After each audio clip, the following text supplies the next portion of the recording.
unidad puntos 3.5 y 3.6 de la unidad 3. En el caso del día de hoy, pues vamos a complementar con dos, bueno, siempre, como siempre les recomiendo. Aquí, idealmente, si ustedes quieren profundizar sobre los temas que vamos a ver hoy, el capítulo 2 y el capítulo 3 del libro de Deborah Pearsall es un sí o sí infaltable para que complementen. También les sugiero que retomen ese capitulito que había mencionado sobre, publicado por Patty Wright en un libro de paleobotánica y zooarqueología, que ahorita se me olvida el nombre. Ese capitulito de Patty Wright es muy bueno, ya lo había mencionado en alguna de las clases, entonces pueden desempolvar. Y igual esa referencia está en el folder que tenemos de Mendeley compartido. Y también, bueno, hay otras sugerencias que voy a hacer a lo largo de la clase. En el caso del día de hoy, pues ustedes idealmente hicieron las lecturas de Fritz y Nesbit, de este libro que ya hemos estado utilizando casi que para todo el curso, y también este otro libro que hemos estado utilizando de Ramón Bouchot. Vamos a continuar con, bueno, ahorita no recuerdo, no preciso el capítulo como tal, pero vamos a ver la parte que él discute sobre análisis, sobre la identificación taxonómica, el procedimiento que él utilizó y los análisis a nivel cuantitativo. Ok, usualmente haría una síntesis de todo lo que hemos estado viendo para ir vinculando, pero como el día de hoy tenemos contenidos que tal vez se nos pueden volver un poquito densos, tal vez sea más corta la clase de lo que yo esperaba, pero tal vez si hay muchas preguntas, puede ser que se vuelva muy densa, entonces preferiría no tomarme el tiempo vinculando todo lo que hemos visto. Lo importante tal vez de recalcar respecto a todo esto que hemos estado comentando desde la unidad 1 hasta el punto del día de hoy, es el hecho de que todo lo que hemos ido repasando se debe desarrollar en etapas unilineales, en etapas consecutivas, de manera que para poder yo llegar a esta etapa en la que nos encontramos ahorita, el método, definitivamente yo tengo que tener claro qué es lo que voy a desarrollar para mi teoría y cuál es mi pregunta. Yo no puedo desarrollar ninguna técnica no puedo aplicar ninguna técnica a nivel metodológico si no tengo claro cuál es mi pregunta de investigación.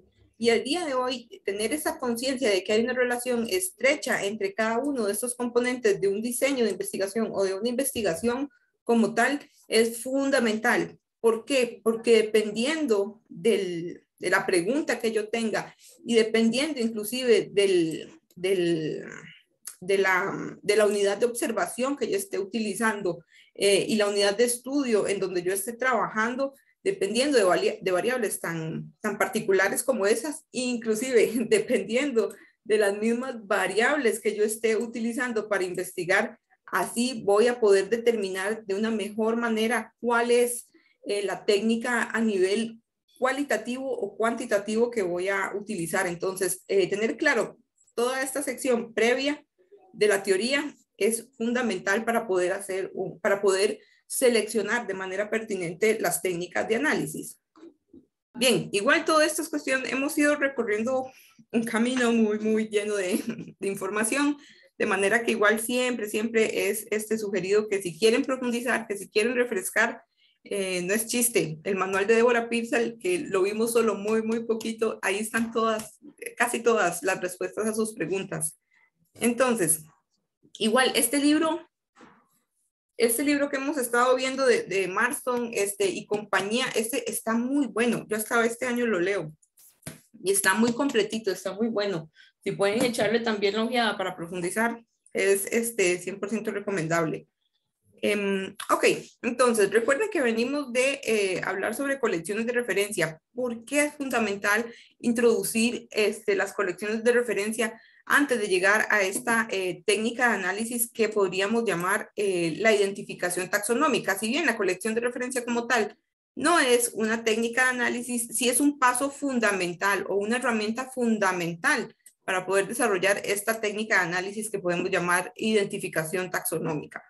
Como estuvimos conversando las clases anteriores, para poder desarrollar identificaciones taxonómicas, sí o sí, siempre vamos a requerir de una comparación. ¿Una comparación en qué sentido? Una comparación de nuestro resto arqueobotánico respecto a la vegetación, no la vegetación, sino respecto a un referente actual que nos permita poder desarrollar analogías respecto a posible comportamiento o posible presencia de plantas o taxones particulares en los contextos arqueológicos.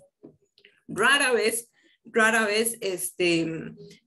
podríamos identificar, rara vez es posible que alguien identifique un resto arqueobotánico sin ningún entrenamiento previo.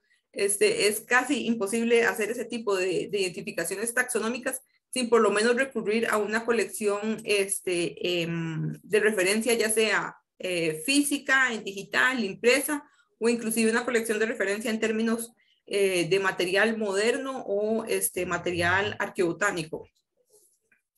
Para las personas que están iniciando en este mundo de los análisis arqueobotánicos, en el caso nuestro del curso, el análisis de carácter macrobotánico, es casi imposible poder realizar identificaciones taxonómicas sin una familiarización previa respecto a material botánico moderno.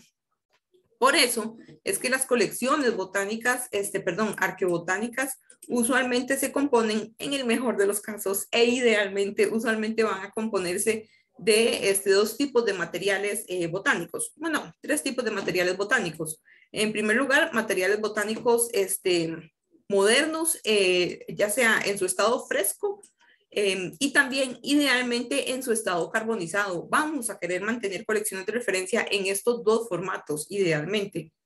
Sumado a esta colección de referencia, vamos a tener la colección de referencia paleobotánica o arqueobotánica, que sería la colección de referencia que recuperamos de los contextos arqueológicos.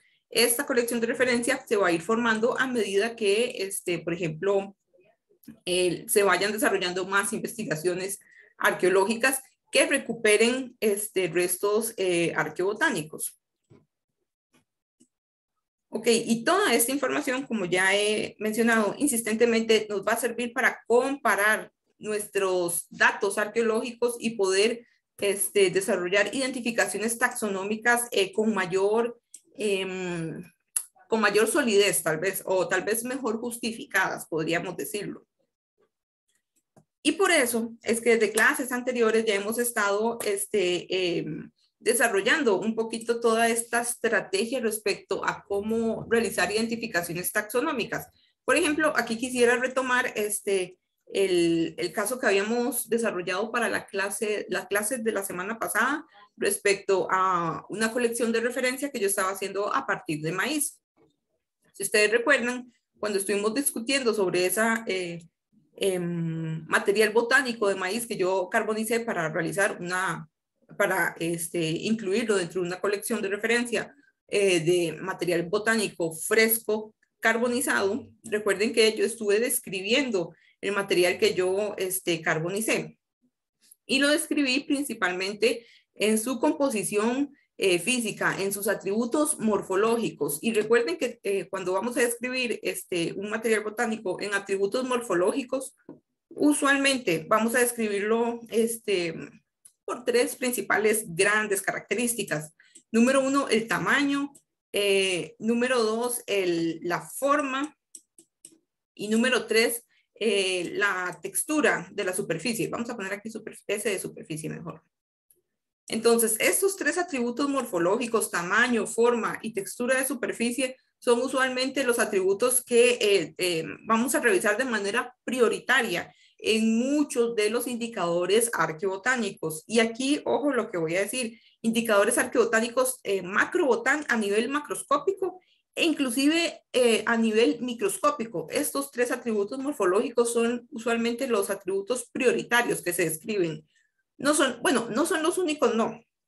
A lo interno de cada uno de estos atributos existen otras particularidades que nos van a interesar describir. Y la cuestión es que estas particularidades van a variar mucho dependiendo del indicador. Las particularidades que vamos a describir para las semillas no son las mismas que para las maderas, ni las mismas que para otros restos macrobotánicos, como por ejemplo tejidos o frutos o tallos de las plantas o etcétera, etcétera. Cualquier otro resto macrobotánico que les venga a la mente.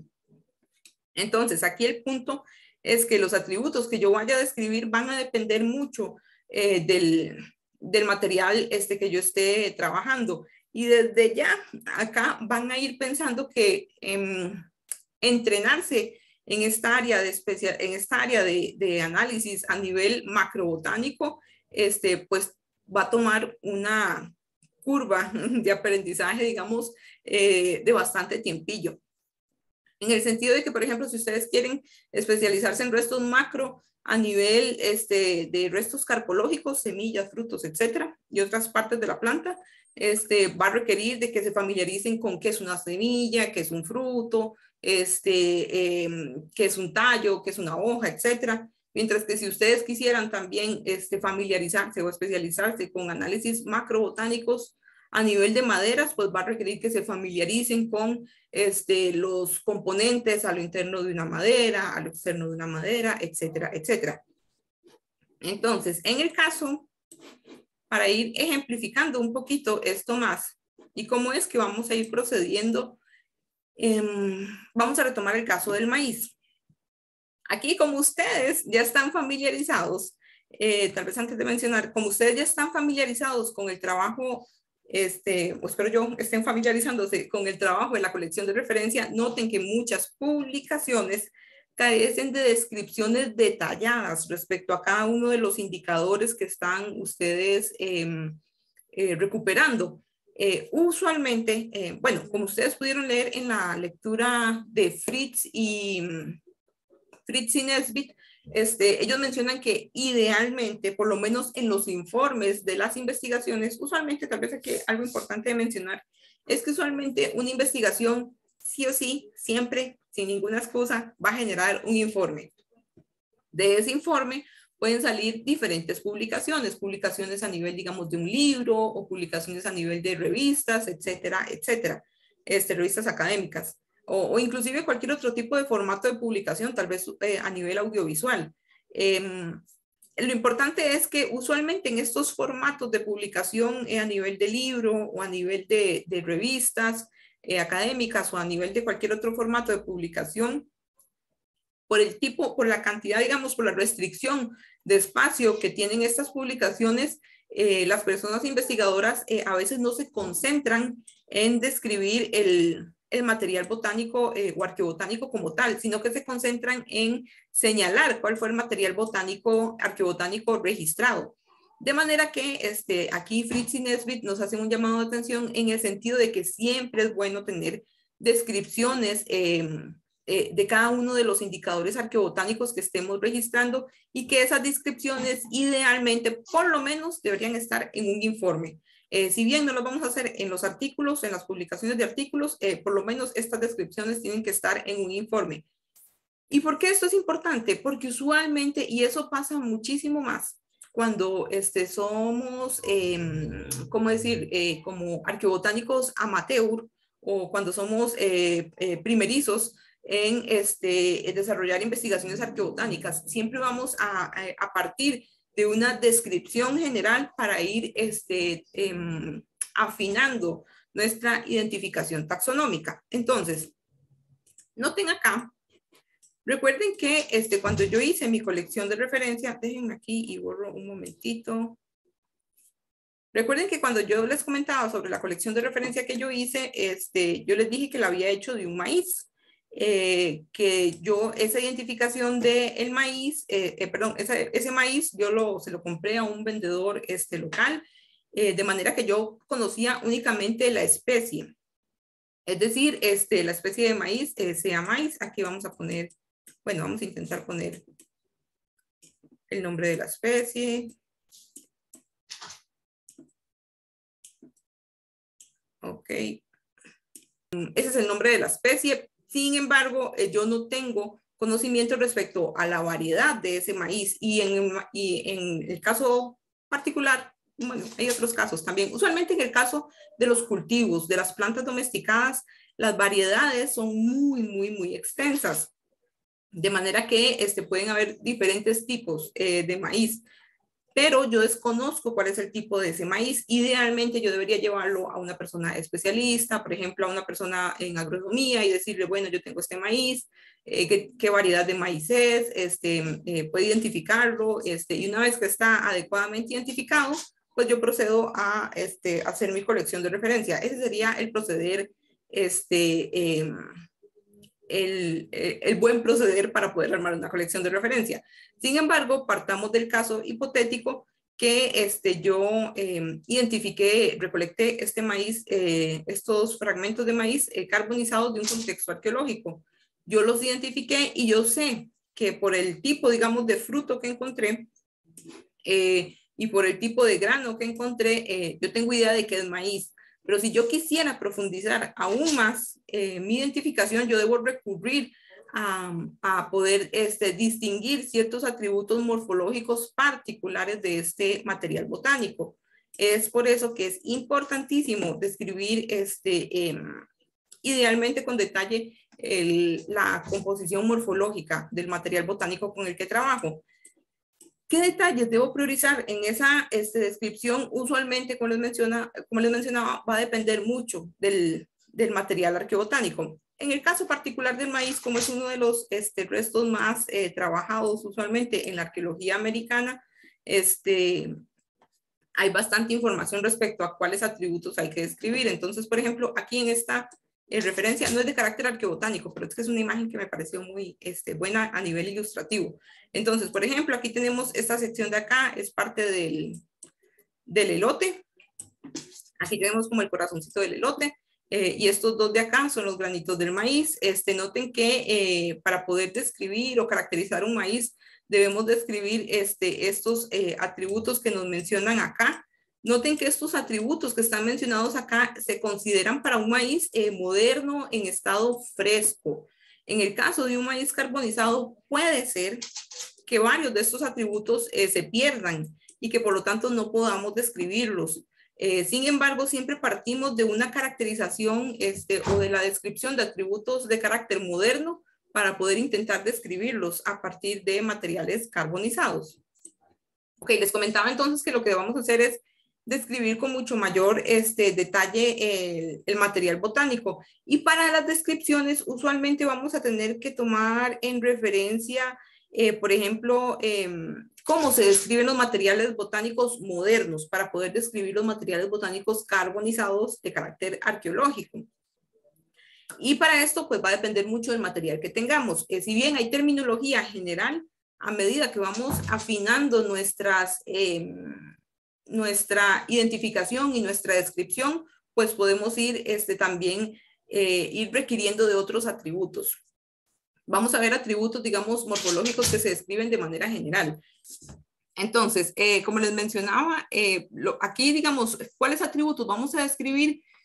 Vamos a ver un consenso de atributos generales que usualmente se describen, pero a medida que nos vamos empapando un poquito más, por lo menos, de niveles taxonómicos muy generales, según el material botánico que estemos registrando, así podemos ir afinando un poquito más la descripción de lo que tengamos. ¿Y por qué es importante ir afinando esa descripción? Porque a medida que vamos afinando la descripción, también vamos a ir afinando nuestra identificación taxonómica, de manera que siempre vamos a partir de algo muy general, a nivel de familia, hasta idealmente intentar llegar hasta niveles taxonómicos o jerarquías taxonómicas tan bajas como la especie o la variedad. No siempre es posible, pero eso ya vamos a ver un poquito más adelante. Entonces, en el caso de este grano, pues utilicé esta figura, digamos, de esta publicación, que no es de carácter arqueológico, pero lo importante, y usualmente vamos a utilizar fuentes que no son de carácter arqueológico. Vamos a combinar tanto entre fuentes botánicas como fuentes arqueobotánicas para poder conocer cuáles son los atributos principales que yo debería describir. Esos atributos principales, como los estoy extrayendo de materiales botánicos modernos y frescos, a la hora de yo registrarlos en materiales carbonizados arqueobotánicos, puede ser que algunos de estos factores, algunos de estos atributos morfológicos se desintegren, se pierdan por el proceso de carbonización o por factores de preservación del mismo material. Pero está bien, es uno de los retos con los que vamos a usualmente trabajar y por eso es importante siempre tener una colección de referencia que nos guíe respecto a lo que estamos viendo. Entonces, en el caso del maíz, tengo todos estos atributos que voy a intentar ir registrando. Entonces, en el caso del grano, aquí voy a describirlo primero por su forma. Un aspecto importante que deben considerar a la hora de describir los materiales botánicos es usar terminología consensuada, podríamos decirlo, o terminología que tenga aceptación por la mayor parte del gremio. Y es por eso que en el curso hemos estado insistiendo en que utilicen las categorías establecidas por la Asociación Internacional de Morfología de Semillas. Entonces, aquí tenemos las categorías que esta asociación sugiere. Noten aquí que tenemos las semillas son, y cualquier material arqueobotánico es ampliamente diverso a nivel morfológico. Es decir, es ampliamente diverso a nivel de su forma, de la textura de su superficie o a nivel de su tamaño. De manera que estas son únicamente algunas de las categorías más generales que usualmente se podrían identificar y definitivamente podemos combinar estas categorías. Noten aquí que, por ejemplo, a mí me parece que la semilla del maíz tiene un poquito de esta forma, tiene un poquito de esta forma como de huevo, esta forma como redondeada, y como también, estos son una propuesta para formas bidimensionales en 2D, pero mi semilla presenta una forma tridimensional, entonces igual voy a complementar un poquito con las categorías que vienen acá. Y cuando yo veo mi semillita de maíz, pues yo veo que es un poquito globosa. Ok, entonces teniendo eso en consideración, yo voy y describo mejor mi material botánico. Aquí yo lo estoy haciendo, digamos, de manera como muy textual. Cómo es que ustedes describen cada uno de sus materiales botánicos puede depender mucho de la estrategia que ustedes quieran utilizar. Por ejemplo, Nesbit, esto es una buena fuente que yo no pensé a la hora de hacer la presentación. Entonces, pero bueno, hay unas, por ejemplo, también estrategias de descripción que no son tanto, digamos, a nivel de prosa, sino tal vez en cuadros, en donde, por ejemplo, por aquí, en una parte del cuadro, podemos tener el material, en una de las columnas podemos tener el material, en otra de las columnas podemos tener la forma, en otra de las columnas podemos tener la textura y en otra de las columnas podemos tener el tamaño. Inclusive cada una de estas columnas podríamos categorizarlas aún más en ciertas, clasificarla, perdón, aún más en ciertas categorías más particulares, que por ejemplo formas redondas, formas similares a huevos, etcétera, o texturas A, B, Y, Z. Todo eso, digamos, podemos ir agregándolo en una gran matriz y podemos ir tal vez describiendo o marcando con X cada uno de los materiales botánicos que estamos trabajando y poder generar descripciones tal vez de manera mucho más rápida y de una vez registradas en tablas de información que a veces son más amenas para analizar datos o para compartir información, inclusive para contrastar datos. Eso es una buena estrategia cuando trabajamos con muchos materiales arqueobotánicos. Como estamos trabajando solo con uno, pues vamos a ver una caracterización más general. Ok, entonces noten aquí que yo ya describí mi forma. Ahora voy a describir la superficie de mi semilla. Entonces, aquí tal vez sería muy bueno referirse a la imagen para que vean de lo que yo estoy hablando. Ok, entonces noten aquí, una vez más, dice que la forma es casi redondeada. Aquí vemos que no es completamente redonda. Asemeja a un huevo porque uno de los extremos o una de las terminaciones es más restringida que la otra, es decir, esta es más chiquitita que esta de acá. Y además es globosa porque noten aquí que en esta fotografía del grosor vemos que está, que no es plana. Ahora podemos también describir, como les mencionaba, la textura de la superficie. Entonces aquí vamos a mencionar que esta parte de la semilla que la recubre, que se llama testa, la testa es de carácter punteado, según las categorías indicadas por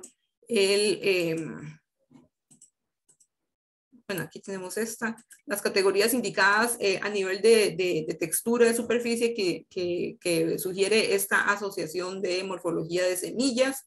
Entonces aquí yo vengo y empiezo a revisar cuáles son las texturas que ellos sugieren. Y yo seleccioné esta, que es una textura, digamos, que ellos mencionan de muescas poco profundas y que tiene una superficie en apariencia brillante. Noten aquí que la superficie es brillante. Si tuviéramos un estereoscopio con mejor resolución, podríamos verla inclusive con mejor calidad de textura. Y noten aquí que según la referencia que yo tengo para poder describir las semillas, aquí no puedo apreciar la estructura interna de mi semilla, es decir, no puedo ver estos componentes de acá, el endospermo, ni, perdón, ni el embrión, porque mi semilla no está fragmentada y digamos no se le ha quitado como la capita superficial de la semilla. Y tampoco puedo identificar aquí voy a borrar un poquito para que ustedes vean, estos otros atributos de acá que usualmente son conocidos como glumas o como brácteas. No puedo, en el caso digamos de esta semillita, pues identifiqué algunas, pero no identifico, por ejemplo, esta componente de acá, que es el que une el granito con el elote, que se llama raquila. Aquí creo que está, aquí está, raquila. Y también pues lo describo a nivel de sus dimensiones. Inclusive en el caso del maíz, particular del maíz, a veces cuando no hay presencia de granos, inclusive podríamos asumir el tamaño de los granos.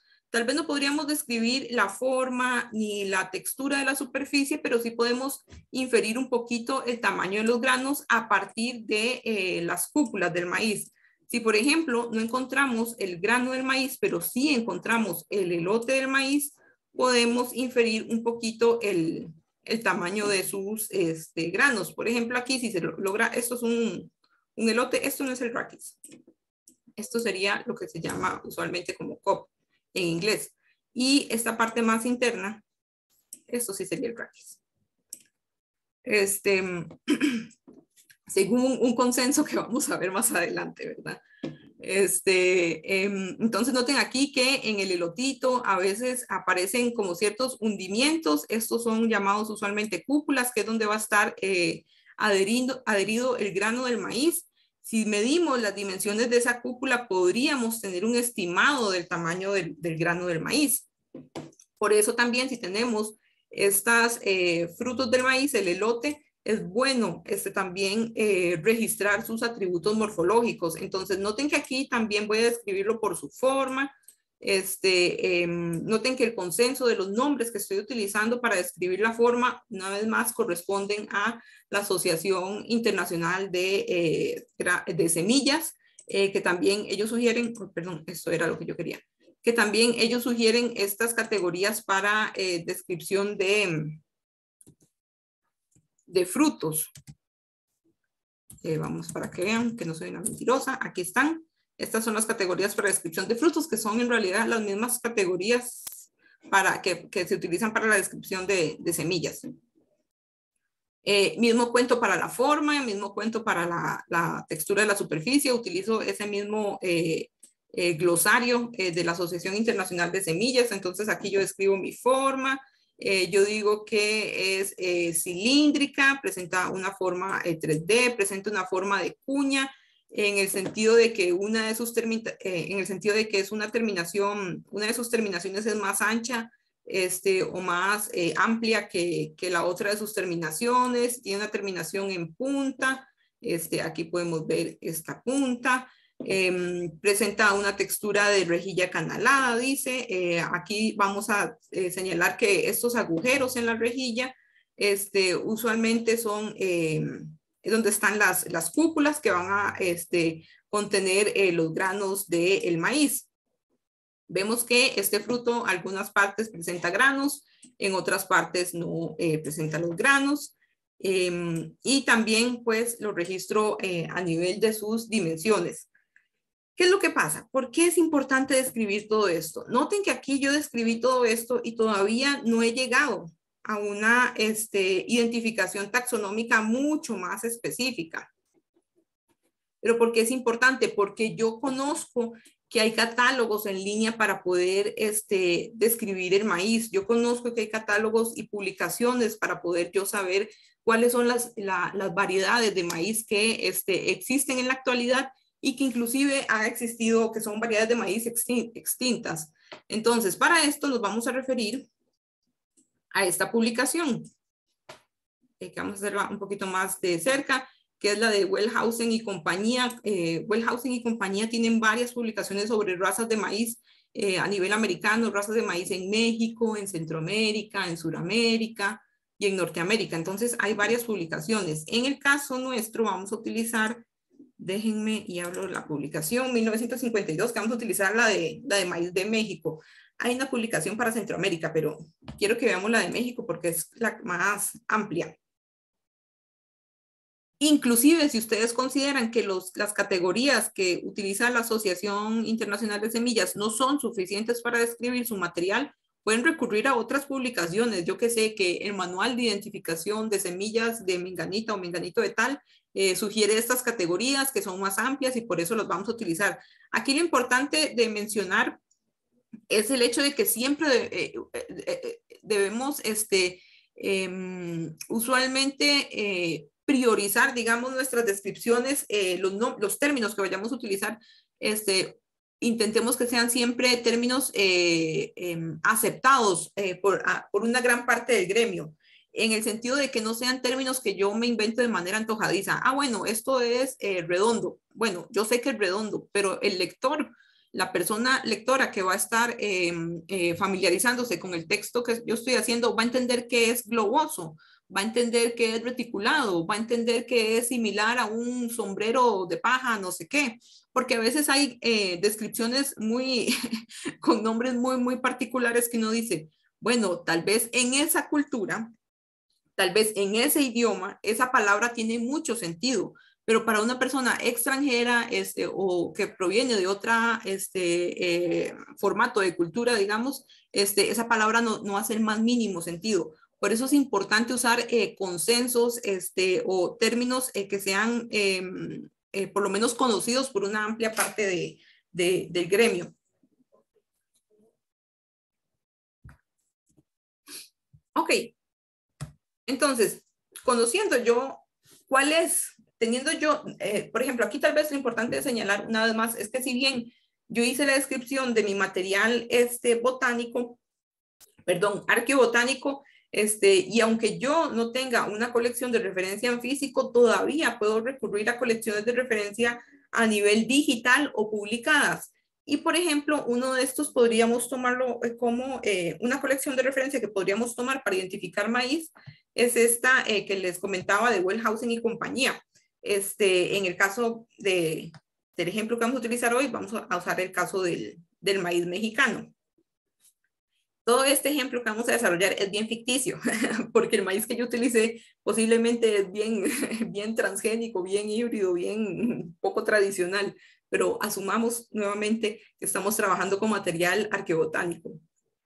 Entonces, aquí venimos al manual, empezamos a revisar y noten que aquí desde el índice nos habla sobre las diferentes variedades de maíz en el caso mexicano, habla sobre variedades indígenas antiguas, inclusive variedades precolombinas extintas, variedades mestizas, variedades modernas, otras variedades que todavía no han sido definidas, etcétera, etcétera. Entonces, si nos venimos acá a ver ya de manera más puntual, empecemos aquí tal vez por esta.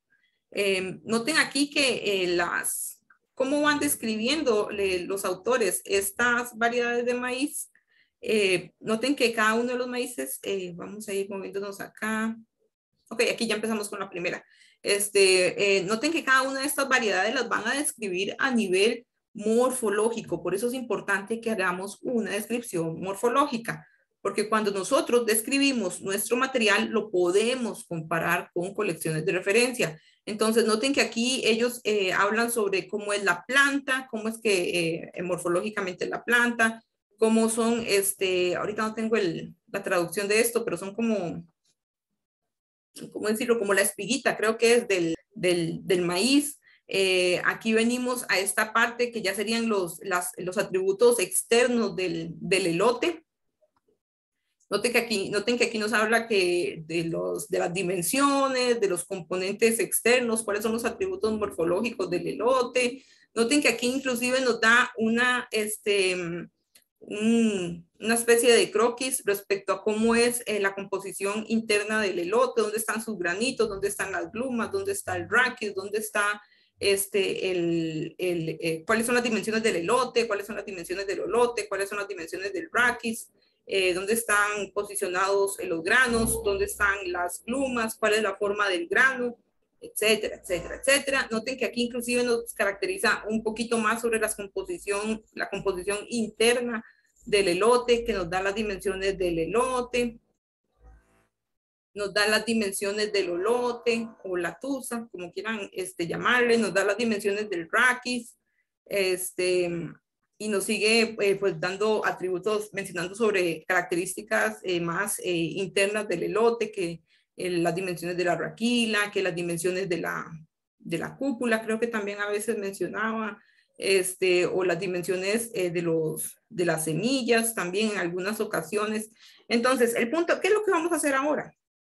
El punto es que a partir de esta información que yo tengo, a nivel principalmente de tamaño, voy a ir comparando esta información que yo tengo para poder ir infiriendo cuál tipo de variedad de maíz será. Como usualmente las categorías, las características que se están describiendo en este manual van más orientadas a conocer las dimensiones del elote como tal, entonces voy a utilizar estos parámetros para poder identificar mi elote. Entonces noten, por ejemplo, acá, déjenme un momentito porque aquí tengo mis notas. Noten, por ejemplo, que acá yo estuve comparando toda esta información respecto al catálogo que ellos tienen y yo llegué a la conclusión de que se me parece mucho más, las dimensiones se acercan más a esta variedad de elote. Denme un momentito para buscarlo.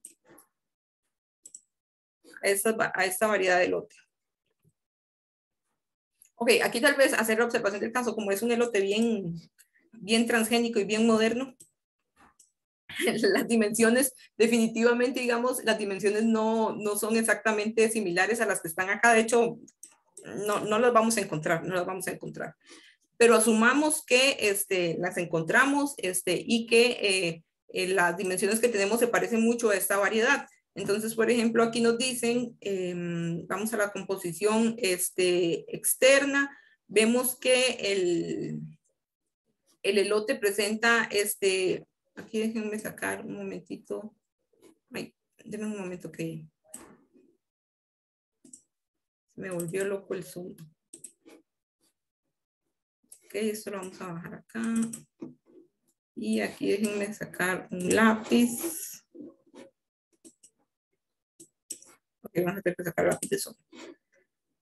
Ok, entonces noten aquí que me está hablando sobre el número aproximado de filas del maíz.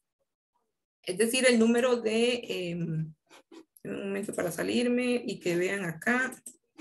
Es decir, el número de filitas, en este caso se refiere a estas cosas, el número de filas con granos. Entonces aquí me está hablando del número de filas, dice que es en promedio 13.5 y en el caso mío yo registré que tiene aproximadamente 14. Dice que es 13.5 en promedio. También me habla sobre las características de el elote en general, en su estado moderno fresco, pero no está carbonizado, entonces no podría saber ni el color que tiene. También nos habla sobre el grano, nos dice que son medianos, son delgados y son redondeados y de textura lisa, podríamos decirlo. Entonces aquí tenemos una imagen de cómo se verían esos granos. Noten aquí que nos dice que los granos son delgaditos.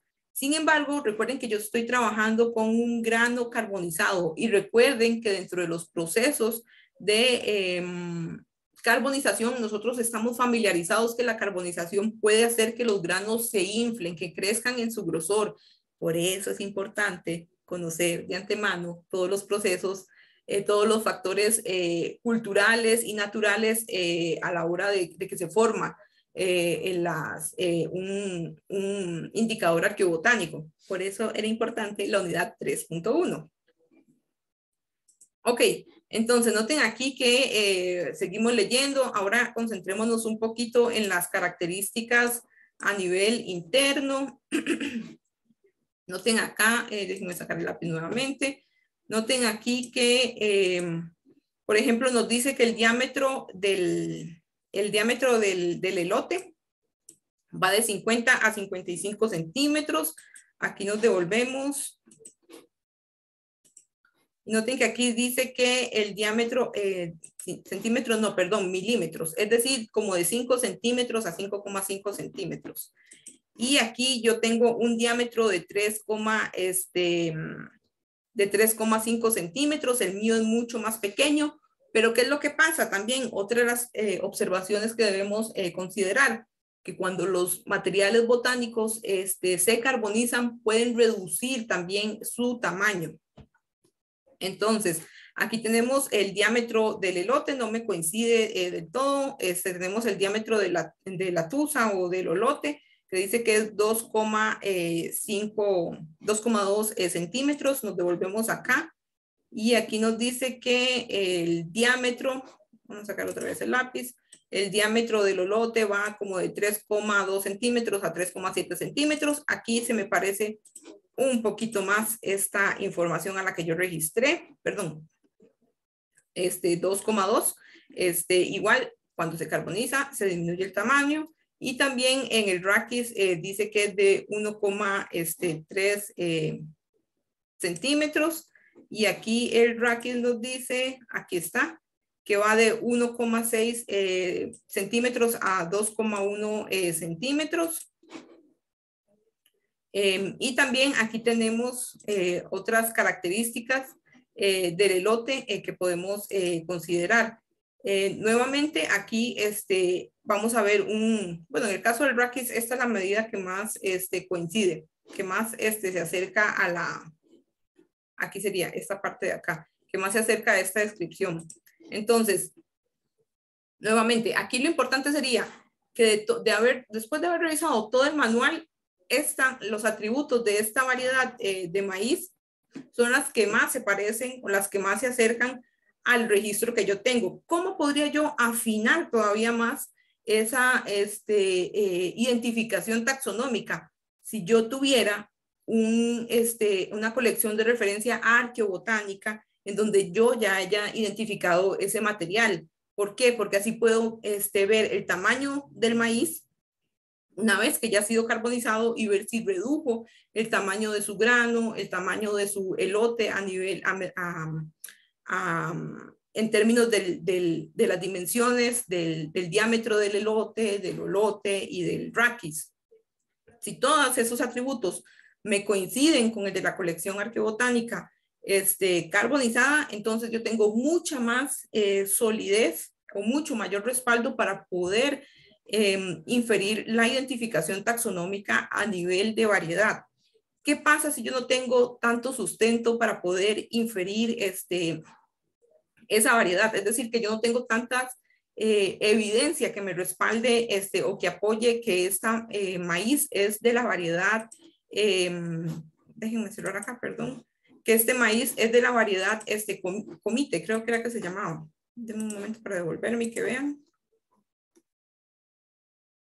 Comiteco, que es de esta variedad comiteco. Entonces, si yo no tengo suficiente información que me ayude a respaldar que esto es maíz variedad comiteco, no hay problema, lo dejamos únicamente en el nivel de maíz como tal y podemos poner, se sugiere profundizar en que el maíz es en la identificación taxonómica al nivel de variedad, la variedad comiteco presenta ciertos atributos similares, pero no hay información suficiente para asegurar este tipo de la identificación taxonómica a un nivel tan específico.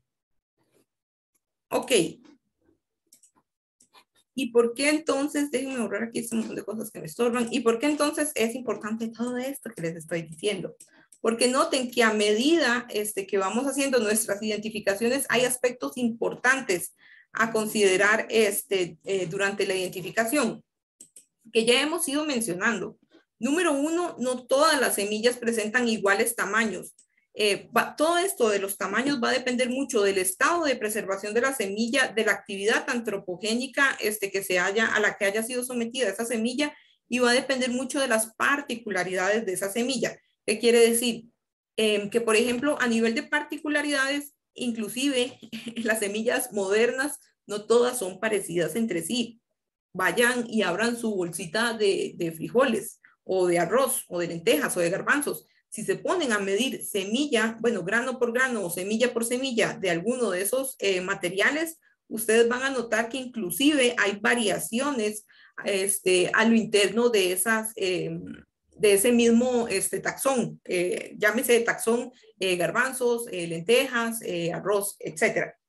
Entonces, noten que a pesar de que estamos trabajando con el mismo taxón, pueden haber variaciones en el tamaño de ese taxón. Por eso, cuando estamos hablando, inclusive los autores de este catálogo son cuidadosos en decir, son medidas promedio, es decir, que en general la mayoría de los materiales que revisamos van a caer en estas dimensiones. ¿Pueden haber más pequeños? Sí. ¿Pueden haber más grandes? También. Pero en general la mayoría va a presentar esas dimensiones.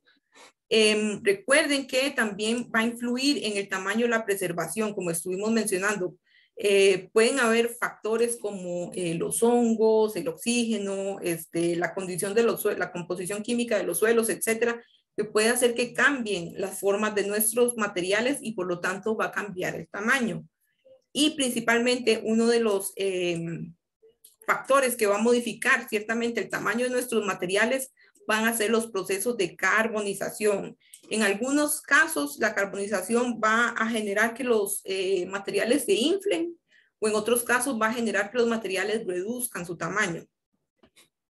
También, cuando estamos analizando, es importante considerar nuevamente utilizar terminología compartida por un gremio para poder saber de qué estamos hablando y para poder entendernos mejor de qué, a qué nos referimos cuando hablamos sobre algo circular, algo ovalado, algo oblicuo, etc.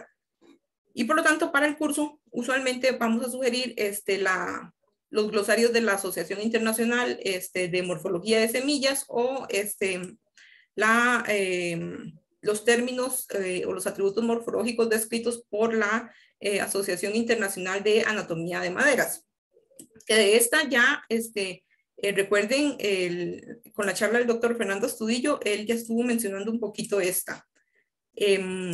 Ok, otro aspecto importante,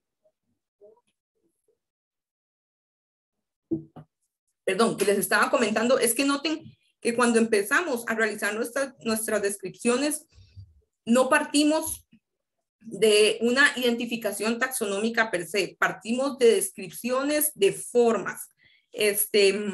Por lo tanto, vamos a partir usualmente de morfotipos. ¿A qué me refiero con morfotipos? Son categorías arbitrarias que nosotros vamos a generar a partir de las formas.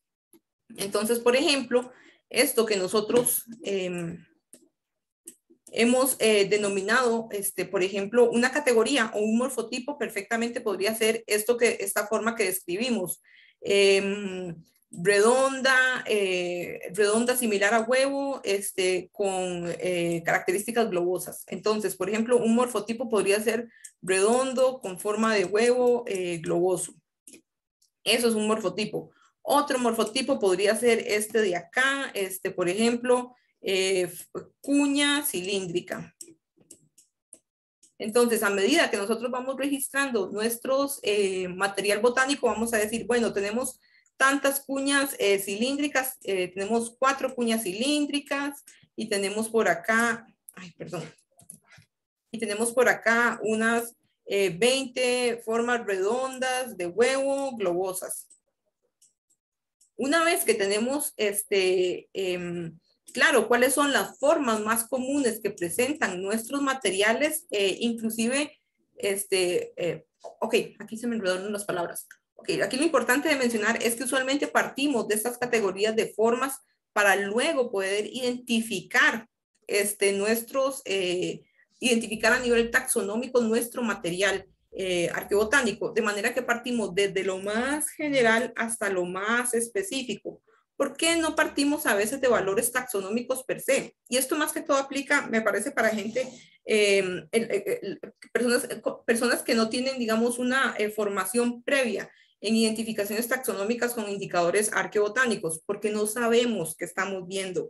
De manera que partir de estas categorías tan generales como el morfotipo a categorías más específicas nos van a ayudar a poder afinar nuestras identificaciones taxonómicas y también ir generando categorías que a veces no podemos identificar del todo porque o no tenemos una buena colección de referencia o tal vez no han sido estudiadas por el momento. De manera que es común, no es de extrañar que en nuestras investigaciones, cuando hacemos identificaciones taxonómicas, tengamos, por ejemplo, varios taxones identificados, yo que sé, maíz, cacao, frijol, y morfotipo A, morfotipo B, morfotipo C. Morfotipo A, morfotipo B, morfotipo C, son formas que frecuentemente registramos, pero que no conocemos cuál es su valor taxonómico, es decir, no sabemos de qué planta provienen.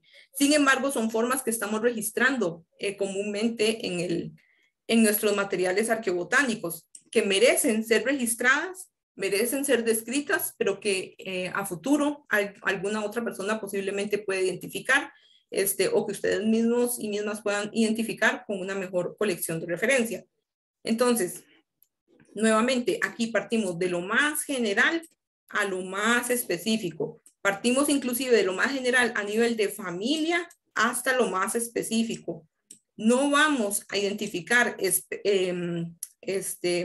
no vamos a identificar especies sin haber previamente tenido claro la familia de la que proviene ese material botánico. Inclusive hay momentos en los que si no hay suficiente información, como lo estuvimos discutiendo con el caso del maíz, no nos vamos a arriesgar a decir cuál es la especie o la variedad del material botánico con el que estemos trabajando, porque si no hay suficiente información para apoyar eso, no lo decimos, es así de fácil. Podemos sugerirlo, sí, podemos sugerirlo, pero siempre vamos a preferir optar por el grado, el nivel taxonómico más general y del que tengamos mayor certeza respecto a la identificación. ¿Cómo podemos llegar a poder tener mayor certeza respecto a la identificación perdón, taxonómica que estemos haciendo? ¿Cómo podemos llegar a tener mayores niveles de especificidad en la identificación taxonómica que tengamos? Número uno, con una buena preservación de materiales. No todos los materiales pueden identificarse taxonómicamente porque muchos están fragmentados, muchos perdieron ciertos atributos morfológicos fundamentales para poder ser identificados, de manera que una buena preservación de los materiales arqueobotánicos es indispensable para poder generar identificaciones taxonómicas adecuadas y poder inferir el valor taxonómico de un material. Otro componente importante para poder afinar nuestras identificaciones taxonómicas es hacer analogías con la vegetación moderna. Y esto en el sentido de que, por ejemplo, a veces podemos generar, déjenme borrar un momentito acá, podemos generar identificaciones, por ejemplo, a nivel de familia o de género, más particularmente. Podemos generar identificaciones a nivel de género.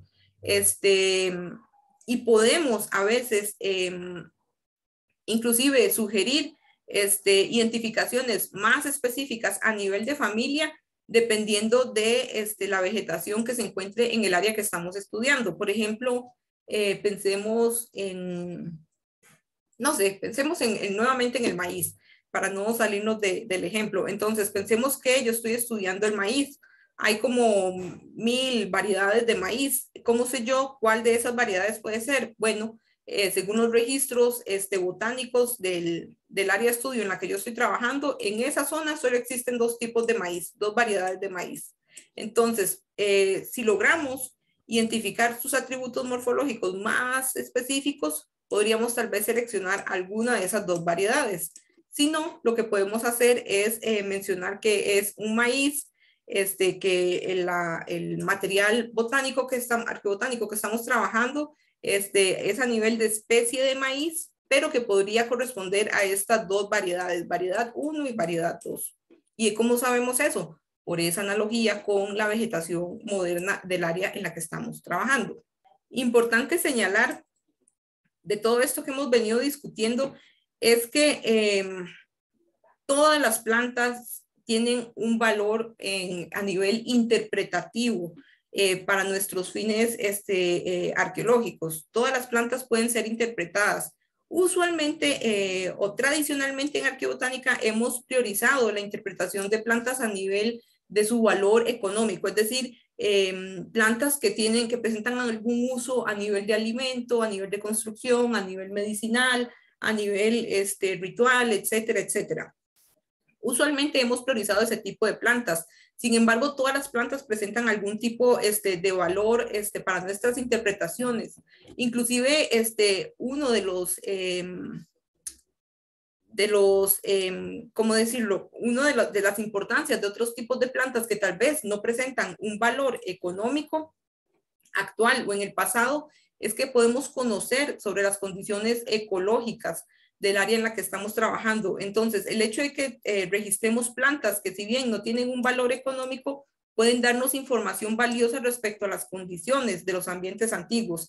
Es decir, que si eran condiciones húmedas, que si eran condiciones más secas, que si eran condiciones, hábitats cercanos a, por ejemplo, fuentes de agua como lagos o no sé, suampos, etcétera. O que si eran hábitats montañosos, si eran hábitats costeros, etcétera, etcétera. Toda esa información podemos inferirla a partir de las plantas que registramos. Ok, porque todas las plantas nos pueden dar información respecto a de dónde provienen. No todas las plantas se reproducen por igual en todos los contextos. De manera que, por ejemplo, hay plantas, por ejemplo, como las palmeras, que prefieren ciertas condiciones climáticas y ciertos hábitats, mientras que hay otras plantas que prefieren condiciones tal vez más montañosas o más húmedas, etcétera. Entonces, no importa la planta que identifiquemos, siempre va a tener un valor o una relevancia para desarrollar interpretaciones arqueológicas. Ok. Entonces, yo sé que ya nos hemos extendido usualmente más de la hora y media que usualmente prometo, pero es que el día de hoy es contenido, es mucho contenido. Y ya lo que nos resta en realidad lo vamos a decir de manera muy, muy, muy puntual, porque esto sí, digamos, no es fácil de entender si no tenemos un registro, digamos, con el que estemos trabajando. Usualmente, respecto a cómo se analiza un material o cómo se interpreta ese material, solo hace sentido y solo lo entendemos realmente cuando estamos trabajando con nuestro propio material. Pero eso no quiere decir que no podamos mencionar aspectos importantes que deben considerar cuando hacen el análisis.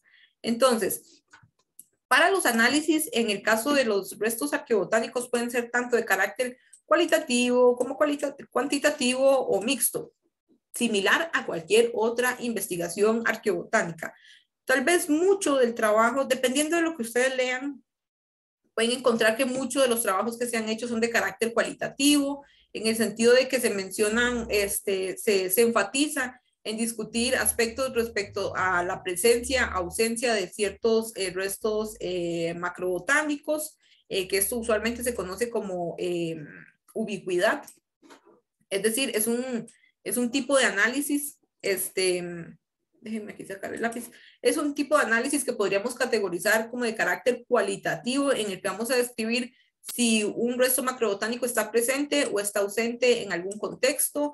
También hacemos descripciones a nivel de la abundancia, es decir, la frecuencia o la cantidad de material de cierto taxón.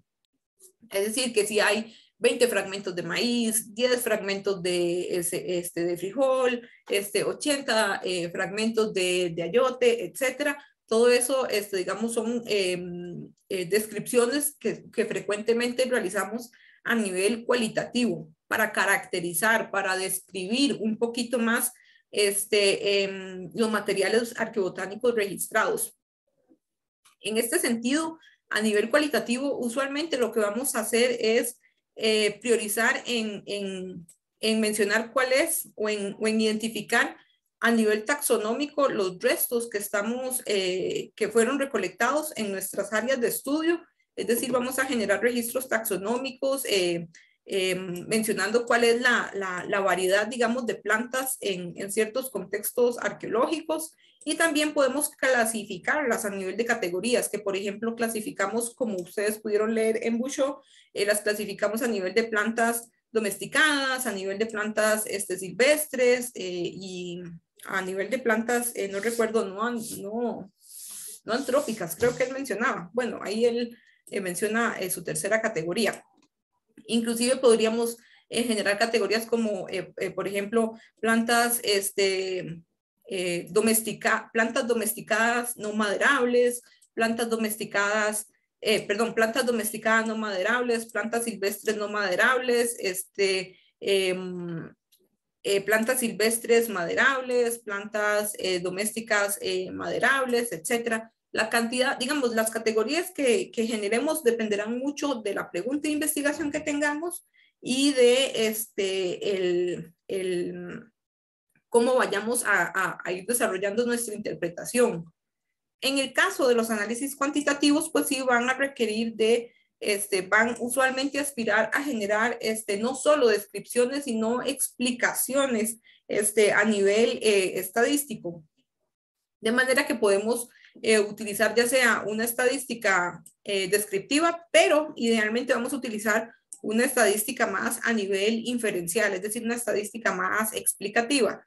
Usualmente hay muchas herramientas estadísticas que se utilizan para análisis arqueobotánicos, pero las más frecuentes que ustedes pueden encontrar van a ser las proporciones, en el sentido de que vamos a ver análisis de proporciones a nivel de densidad, es decir, la frecuencia o la cantidad de semillas por volumen de tierra recolectado, o también vamos a ver análisis a nivel de índices, es decir, comparaciones a nivel de muestras arbóreas versus muestras no arbóreas, muestras de material, semillas domesticadas versus semillas silvestres, etcétera, etcétera, y así se pueden ir haciendo comparaciones.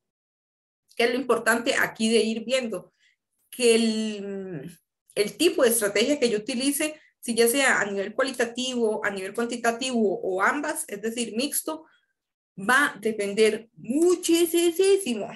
En primer lugar, depende de la pregunta de investigación, y en segundo lugar va a depender del tipo de muestreo que yo vaya a estar utilizando. ¿Por qué? Porque dependiendo del tipo de muestreo, así voy a poder tener yo un mejor control respecto a la representatividad de ciertas semillas.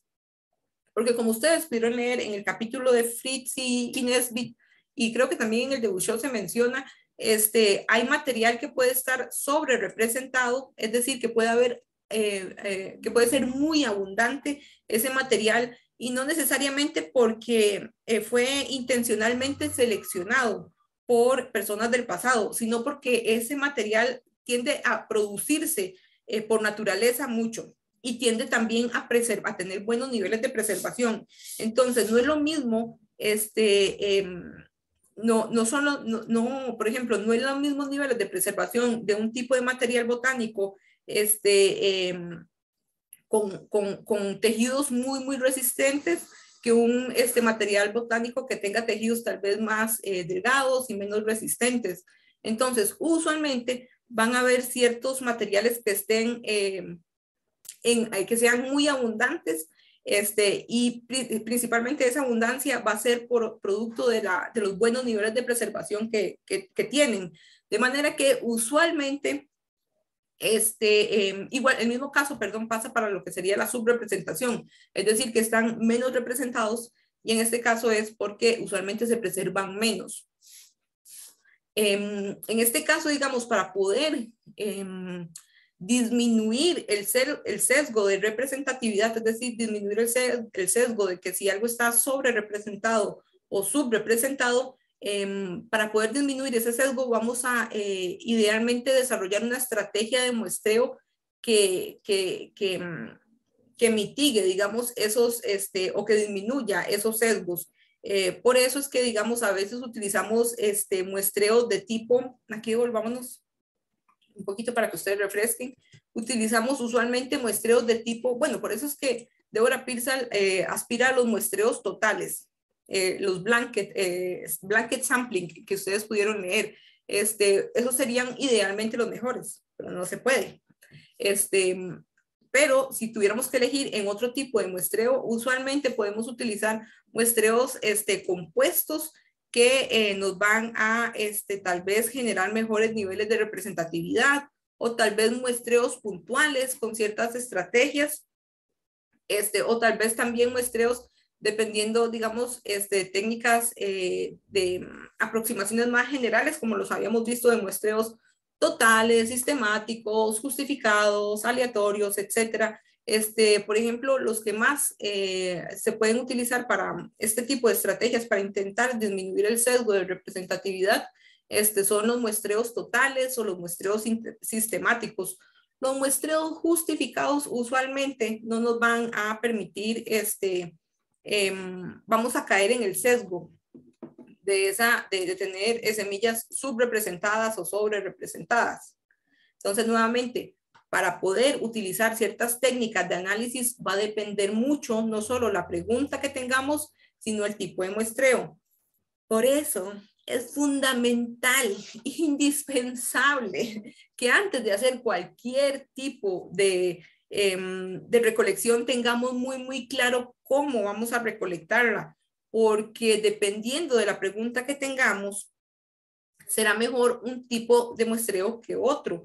Y dependiendo de ese tipo de muestreo, vamos a poder aplicar ciertos análisis y otros no.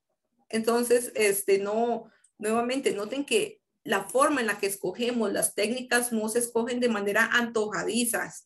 Se seleccionan porque hay una pertinencia y hay una vinculación pertinente entre cada una de las técnicas que yo selecciono y que están vinculadas pertinentemente con mi pregunta de investigación y con el tema que estoy desarrollando.